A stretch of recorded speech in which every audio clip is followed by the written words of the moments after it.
विद्यार्थीगण कृपया ध्यान दें। आज के प्लेटफॉर्म पर सीरीज संख्या 5 आ रही है, जिसमें कि 20 प्रश्नों का सीरीज है, अर्थात अनेक शब्दों के लिए एक शब्द। इस सीरीज में 20 प्रश्न है और उसका मुद्दा यही है कि रटना बिल्कुल मना है।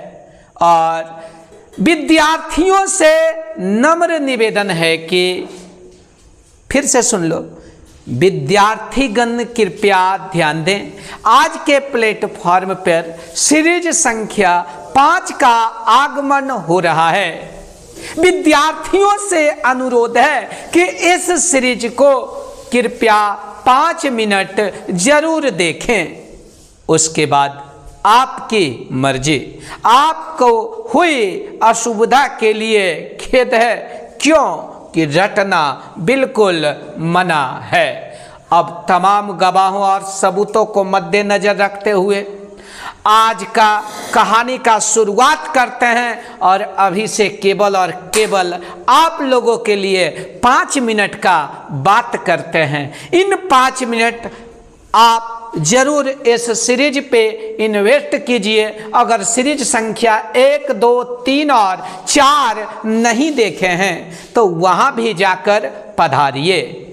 अब मिलते हैं, अभी से 5 मिनट की बात करते हैं और चलो चलो प्रश्न संख्या 1 से 5 तक का शुरुआत करते हैं। और यहाँ प्रश्न संख्या 1 से 5 तक में आपको एक भी शब्द आपको रटना नहीं पड़ेगा, क्योंकि स्टार्टिंग का ही स्टेटमेंट में हमने आप लोगों को बता दिए हैं कि रटना बिल्कुल मना है। इससे पहले कि कुछ हो, इतना पर ध्यान देंगे और बताएंगे। अगर इस बात को 1.5-2 मिनट में ध्यान दे दिया तो आगे प्रश्न संख्या 1 से 5 तक खल्लास खल्लास बोलेगा। कैसे? तो 2.5 मिनट ध्यान दीजिए। इससे आप लोगों को 3 शब्द का नाम बता रहे हैं। उस शब्द का नाम है इलेक्ट्रॉन, प्रोटॉन और न्यूट्रॉन। फिर से ध्यान दो, कौन सा नाम है? इलेक्ट्रॉन, प्रोटॉन और न्यूट्रॉन। इलेक्ट्रॉन का द्रव्यमान कितना होता है? याद रखिएगा 9.11 गुना 10⁻⁻31 kg। ध्यान रखिएगा kg ग्राम में देके आपको भ्रमित करेगा तो भरमाना नहीं है। प्रोटॉन का द्रव्यमान कितना होता है? एकदम माइंड में सेव कर लीजिए, 1.67 गुना 10⁻⁻27 kg। याद रखिएगा। बोलेगा न्यूट्रॉन का भी द्रव्यमान लगभग उतना ही होता है। आवेश का बात आया तो इलेक्ट्रॉन पर आवेश -e, प्रोटॉन पर +e और न्यूट्रॉन पर 0। और मैंने एक बार नहीं बार बार बोला है कि इलेक्ट्रॉन पर जो आवेश है वो 1.6 गुना 10⁻⁻19 कूलम होता है। ये E का मान होता है। याद रखिएगा Me एवं MP। Me का मतलब 1 इलेक्ट्रॉन का द्रव्यमान और MP का मतलब 1 प्रोटॉन का द्रव्यमान। याद रखिए विद्यार्थीगण कृपया ध्यान दें, 1 इलेक्ट्रॉन और 1 प्रोटॉन के द्रव्यमान कितना होता है? तो Me/MP बराबर होगा 1/1837। आपसे क्वेश्चन पूछ देगा कि Me और MP का अनुपात क्या होगा? जवाब दीजिएगा 1/1837। अर्थात इसी को बोल सकते हैं 1/1837। इसको बोलेंगे तुमको ना बोल पाएंगे और तिरछे गुना लेके जाएंगे। Me से 1837 गुना होगा और MP से 1 गुना होगा, तो MP बराबर 1837 गुना Me हो जाएगा। बोलेगा MP बराबर 1837 गुना Me हो जाएगा। इसका मतलब आपसे प्रश्न पूछेगा कि 1 प्रोटॉन का द्रव्यमान इलेक्ट्रॉन के द्रव्यमान का कितना गुना होता है? तो याद रखना 1837 गुना। फिर से बोल, क्वेश्चन आपसे पूछेगा कि 1 प्रोटॉन का द्रव्यमान 1 इलेक्ट्रॉन के द्रव्यमान का कितना गुना होगा? तो आपका जवाब आएगा, जवाब हम देंगे 1/1837 अर्थात 1837 गुना। अब एकदम शांति से सुनो ना। बोलेगा कि इलेक्ट्रॉन और प्रोटॉन के द्रव्यमान का अनुपात है 1:1837। बोलेगा एक प्रोटॉन का द्रव्यमान इलेक्ट्रॉन के द्रव्यमान का कितना गुना होता है, तो 1837 गुना एम होता है। याद रखिएगा भैया, क्यूई इलेक्ट्रॉन का आवेश और प्रोटॉन के आवेश, इलेक्ट्रॉन के आवेश भी क्या होता है, देखो ना, क्यूई का मतलब इलेक्ट्रॉन का आवेश,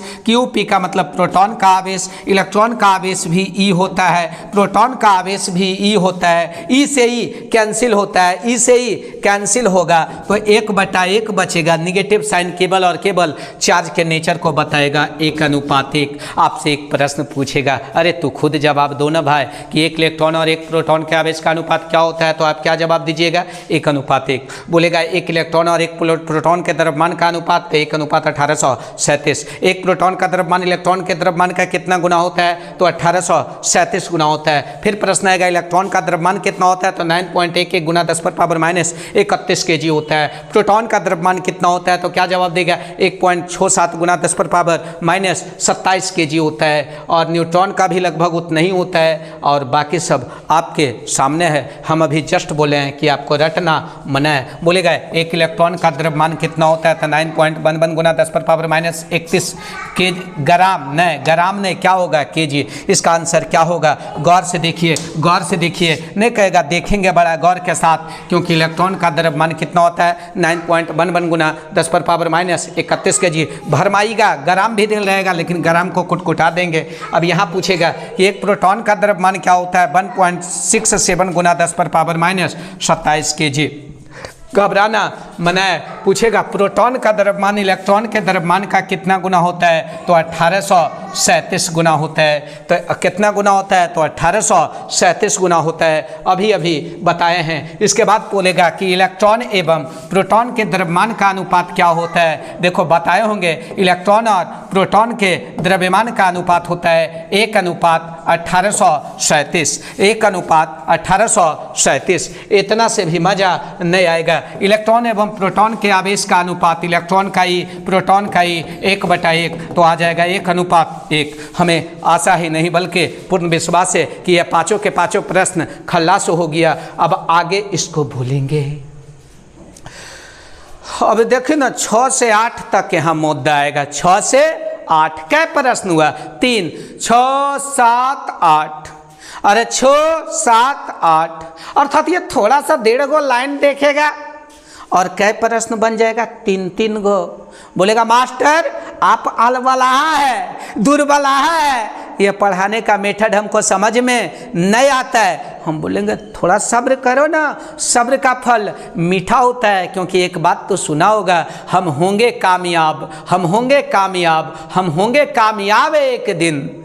पूरा मन में है विश्वास। जब आपके मन में पूरा पूरा विश्वास रहेगा ना, तो कामयाबी आपके चरण चूमेगा। चरण चूमेगा नहीं, बैग में भी साथ साथ आएगा। जिधर जिधर तू जाएगा ना, कामयाबी तेरे तुमको पिछुए ले जाएगा। बशर्ते आपके अंदर आपको खुद पे भरोसा होना चाहिए। अगर भरोसा नहीं होगा तो गया, खल्लास, खत्म, आगे आपकी मर्जी। याद रखिएगा, अगर कोई वस्तु धनावेशित होता है, गौर कीजिएगा, गौर कीजिएगा, अगर कोई वस्तु क्या होता है, धनावेशित। धनावेशित होता है कब, जब इलेक्ट्रॉन का त्याग करता है तब। अरे धनावेशित होने के लिए इलेक्ट्रॉन को त्याग करेंगे तो द्रव्यमान में कितना कमी होगा, तो त्याग किया गया इलेक्ट्रॉनों की संख्या गुना एमी, और एमी का मान 9.11 गुना 10⁻31 kg। याद रखिएगा, वस्तु अगर धनावेशित होगा तो इलेक्ट्रॉन का त्याग करेगा। है हाथ जोड़ के नम्र निवेदन है ना कि थोड़ा सा शांति से सुन लो। अगर कोई वस्तु धनावेशित हो रहा है तो माइंड में एगो बात सेव कर लो कि वो इलेक्ट्रॉन का त्याग कर रहा होगा, और जब इलेक्ट्रॉन का त्याग करेगा तो द्रव्यमान का भी त्याग होगा। और जब द्रव्यमान का त्याग होगा न विनोद, तो द्रव्यमान में क्या होगा, कमी होगा। तो कथा धनावेशित वस्तु के द्रव्यमान में कमी, तो कितना इलेक्ट्रॉन त्याग किया है, जैसे 5 इलेक्ट्रॉन त्याग किया तो 5 गुना एमी। ओके। और जब वस्तु ऋणावेशित होगा न विनोद, तो ऋणावेशित होगा तो इलेक्ट्रॉन ग्रहण किया होगा। और जब इलेक्ट्रॉन ग्रहण किया होगा तो उसके द्रव्यमान में वृद्धि होगा। और कितना द्रव्यमान में वृद्धि होगा, तो ग्रहण किया गया इलेक्ट्रॉनों की संख्या गुना एम ए। अरे बोलो, ग्रहण किया गया इलेक्ट्रॉनों के संख्या गुना एम ए। अब देखो मगर प्यार से, देखो मगर प्यार से, धनावेशित आए या ऋणावेशित, त्याग या ग्रहण किसका होगा? इलेक्ट्रॉन का। अब देखिए ना आराम से 6, 7, 8 ये तोर पॉकेट में हो, ये तुम्हारा पॉकेट में है तोर पॉकेट में। धनावेशित वस्तु के द्रव्यमान में कमी होगा, कितना कमी होगा? तो वस्तु के द्वारा त्याग किया गया इलेक्ट्रॉनों की संख्या, क्या दिख रहा है? वस्तु के द्वारा त्याग किया गया इलेक्ट्रॉनों की संख्या गुना एमी। ये बातिया सही हो भैया, वस्तु के द्वारा त्याग किया गया इलेक्ट्रॉनों की संख्या गुना एमी। इसका मतलब कितना इलेक्ट्रॉन त्याग किया है ओकरा में एमी से क्या कर देना है? गुना कर देना है। एक में देखो ऋणावेशित वस्तु के द्रव्यमान में कमी होगा कि वृद्धि? जाहिर सा बात है वृद्धि। कितना वृद्धि? तो कहाँ? ग्रहण वाला हो तो देखिए तो त्याग है तो नहीं होगा, त्याग है तो नहीं होगा, त्याग है तो नहीं होगा, ग्रहण है, वस्तु के द्वारा ग्रहण किया गया इलेक्ट्रॉनों की संख्या गुना एमी। जैसे ही ऋणावेशित होगा तो द्रव्यमान इलेक्ट्रॉन ग्रहण होगा, इलेक्ट्रॉन ग्रहण होगा तो उसका द्रव्यमान में वृद्धि होगा। अब कितना वृद्धि होगा तो क्या जवाब दीजिएगा? कितना इलेक्ट्रॉन ग्रहण किया है उसमें एमी से क्या कर दीजिए? गुना कर दीजिए। घबराए के कोई ज़रूरत नहीं है। आहे इलेक्ट्रॉन के कमी या वृद्धि कितना होता है? अरे बता दिए थे कि किसी उदासीन वस्तु से कितना इलेक्ट्रॉन?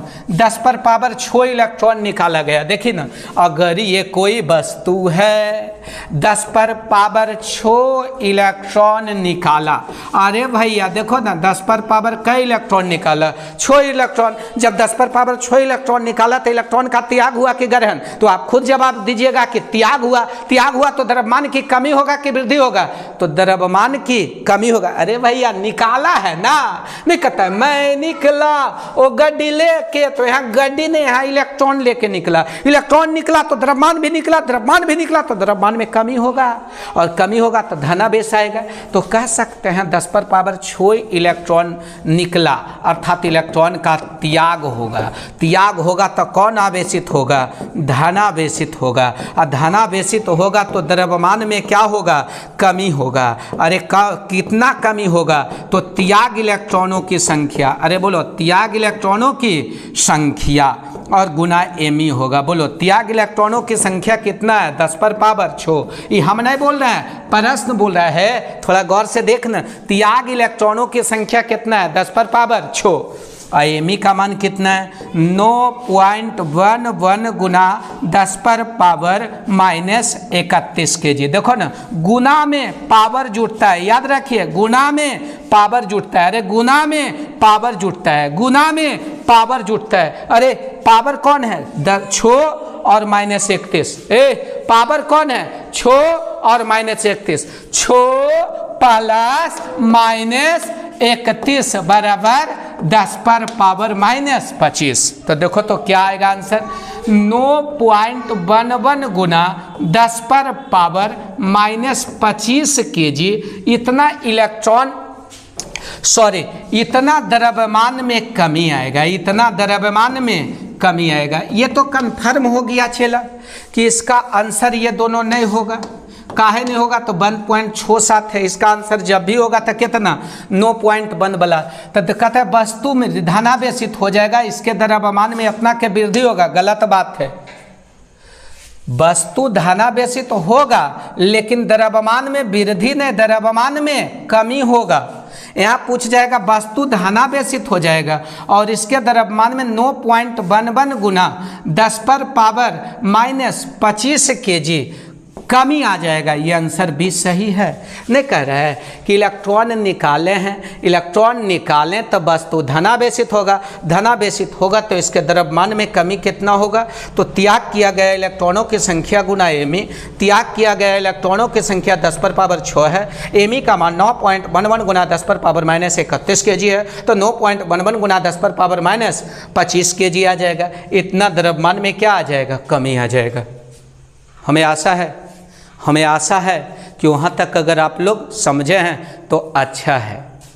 अरे वहाँ तक आप लोग समझे हैं तो अच्छा है। एगो बड़ी सुंदर सा पॉइंट देखा होगा, आजकल के दुनिया में बड़ी ट्रेंड में चल रहा है। कहता है गजब की एकता देखी है लोगों के इस जमाने में। हकीकत है चेला, गजब की एकता देखी है लोगों के इस जमाने में, और जिंदों को गिराने में और मुर्दों को उठाने में श्री राम नाम सत्य है। पूरा के पूरा दुश्मन भी तो पीछे एकदम दौड़ जाएगा, लगेगा आह कितना बड़ा चाहता था। जिंदगी का सच्चाई यही है कि जब तक तू जिंदा है तब तक तू खराब है, तब तक लोग आपको गिराने में लगे हुए हैं। मर जाओ ना, पूरा एकदम बड़ा से बड़ा तुम्हारा जाने दुश्मन था ना, वो भी दोस्त बन जाएगा। अच्छा बनने के लिए ना मरना पड़ता है, जो कि ये गलती कभी भी मत करना। तू मेहनत कर, रख हौसला, वो मंजर भी आएगा। अरे प्यासे के पास चलकर समंदर भी आएगा। अरे कौन कहता है कि छलनी में पानी नहीं आता? अरे उतना देर बर्दाश्त कर, तब तक बर्फ बनने का भी तू इंतजार कर। छलनी में पानी नहीं, शिल्ला आएगा बर्फ वाला।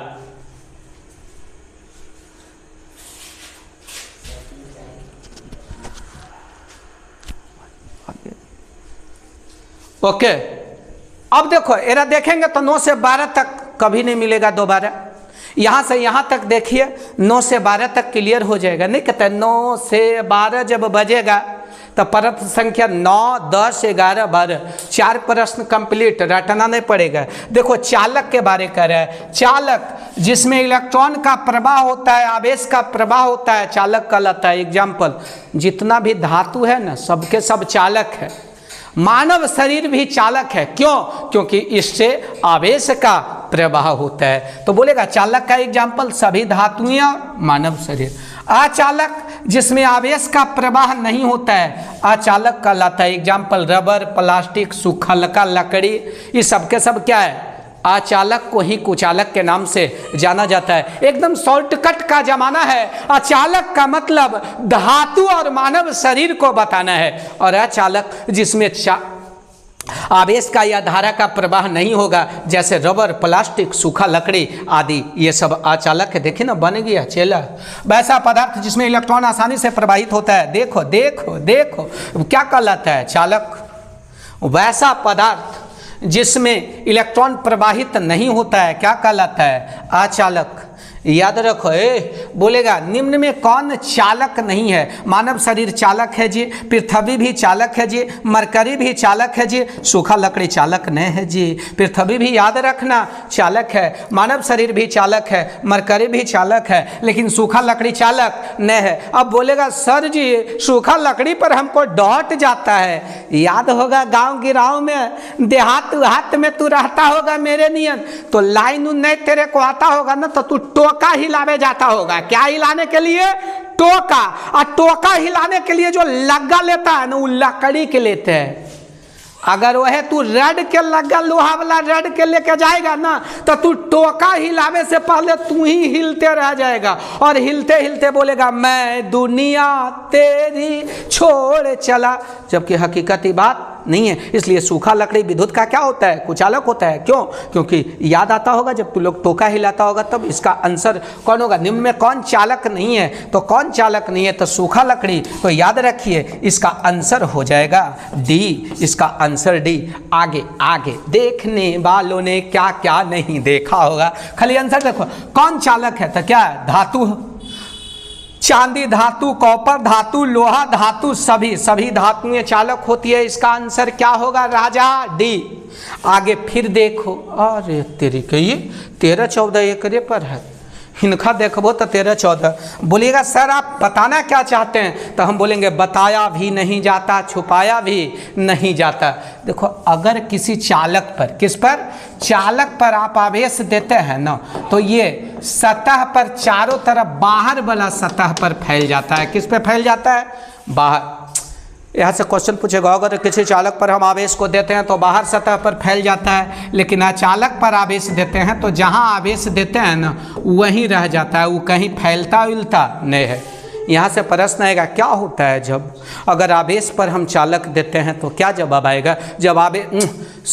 जब चालक पर आवेश देते हैं तो क्या होता है? तो क्या चालक के बाहरी सतह पर फैल जाता है। बोलेगा चालक पर तो फैलता नहीं है, जहाँ देते हैं ना वहीं पे आवेश, जहाँ प्राप्त होता है वहीं पे रह जाता है। अब इससे देखो ना प्रश्न आता है, जब किसी धात्विक चालक, देखो गौर से, जब किसी धात्विक चालक पर आवेश दिया जाता है, आप लोग रुक के इसका कमेंट बॉक्स में जवाब देने का प्रयास कीजिए, क्या होता है?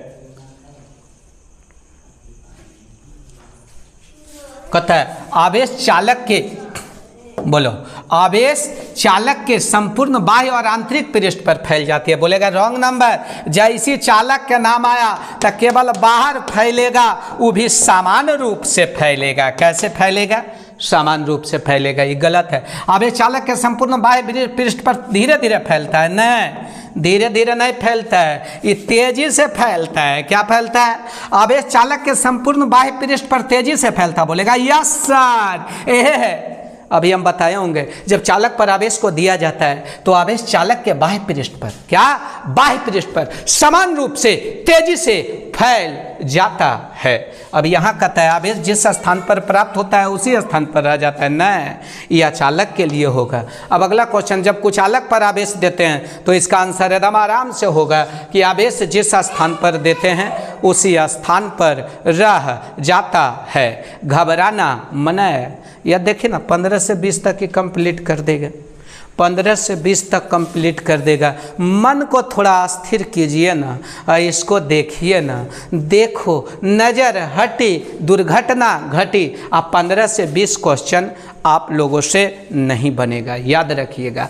मात्र ये थोड़ा सा जो फोटुकबा दिख रहा है ना, ये फोटुकबा के देख देख के 15 से 20 के मतलब 15, 16, 17, 18, 19 और 20 6 प्रश्न तो क्लियर कर देगा। और एगो बात बतावे चेला, तो थोड़ा गौर से देखेगा ना तो ज़िंदगी बहुत आसान हो जाएगा, ज़िंदगी बहुत आसान हो जाएगा। याद रखना, कहता है भीड़ से हटकर, अरे गौर से सुन, भीड़ से हटकर कुछ इस तरह चलना है। अरे भीड़ से हटकर कुछ इस तरह चलना है कि आसमान को भी छूकर धरती पर ही चलना है। भीड़ से हटकर कुछ इस तरह चलना है कि आसमान को छूकर धरती पर ही चलना है। अब आगे फिर मौका मिलेगा तो कभी हम बताएंगे, घबराए की कोई ज़रूरत नहीं है। यहाँ देखिए, यहाँ से प्रश्न एकदम एकदम एकदम नहीं कहता है, लॉलीपॉप लगेली, वस्तु का आवेश पृथ्वी से साझा होने की क्रिया को अर्थिंग कहते हैं। वस्तु से, याद रखना, किससे? वस्तु से आवेश को पृथ्वी के बीच जो शेयर होने की, साझा होने की प्रक्रिया है ना, उसी को क्या कहते हैं? अर्थिंग कहते हैं। याद रखना। देखो ना, अब पूछेगा अर्थिंग, ये आपका अर्थिंग का संकेत है।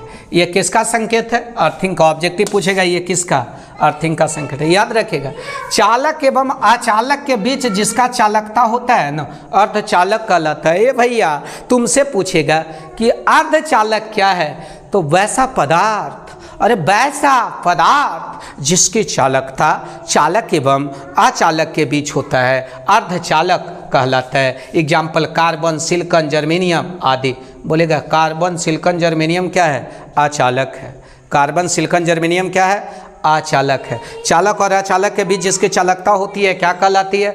अर्धचालक कहलाती है। एगो बात बताते हैं, कुछ ऐसा विशेष प्रकार का भी कुचालक होता है, आगे चल के बताएंगे। चलो, वह विधि जिसके द्वारा, इसको गौर से पढ़िए। कहता है वह विधि जिसके द्वारा पृथ्वी, वस्तु तथा पृथ्वी के बीच आवेशों का साझा होता है क्या कहलाता है? ग्राउंडिंग या अर्थिंग।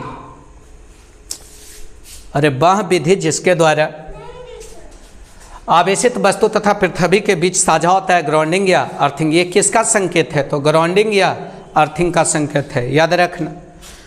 अच्छा, वह पदार्थ जिसके चालकता चालक और अचालक के बीच होता है क्या कहलाता है? अर्धचालक। पीछे अगर 2-2.5 मिनट गौर से देखा होगा ना तो एकदम मैटर लोनली होगा। वह कुचालक पदार्थ जिससे होकर धारा प्रवाहित नहीं होता है लेकिन विद्युत क्षेत्र में ध्रुवित होकर विद्युतीय प्रभाव को संचरित करता है। याद रखना है, यहाँ देख लो थोड़ा, कहता है परावैद्युत क्या है। तब वह पदार्थ जिसमें आवेश का प्रवाह नहीं होता है लेकिन विद्युत क्षेत्र में ध्रुवित होकर विद्युतीय प्रभाव को संचरित करता है, क्या कहलाता है? परावैद्युत कहलाता है। याद रखिएगा, वह कुचालक पदार्थ जिससे आवेश का साझा जिसमें आवेश का प्रवाह नहीं होगा लेकिन विद्युत क्षेत्र में वो ध्रुवित होकर विद्युत क्षेत्र को उत्पन्न करेगा, परावैद्युत कहलाएगा। आगे आराम से दिख रहा है, निम्न में कौन अर्धचालक है? कार्बन, सिलिकॉन, जर्मेनियम सभी के सभी कौची है? अर्धचालक है, क्योंकि ये सबके सब चौथा ग्रुप का है और ये कुछ देर पहले हम एग्जाम्पल में भी बताए होंगे। अभी निम्न में कौन अर्धचालक नहीं है? देखो, कार्बन अर्धचालक है, सिलिकॉन अर्धचालक है और एल्युमिनियम जर्मेनियम अर्धचालक है, लेकिन एल्युमिनियम क्या है? धातु। याद रखना, एल्युमिनियम क्या है? धातु। और धातु क्या होता है? चालक होता है। हमें आशा ही नहीं बल्कि पूर्ण विश्वास है। आज का सभा यहीं पे समाप्त हुआ। जय हिंद, जय भारत। मिलेंगे कल।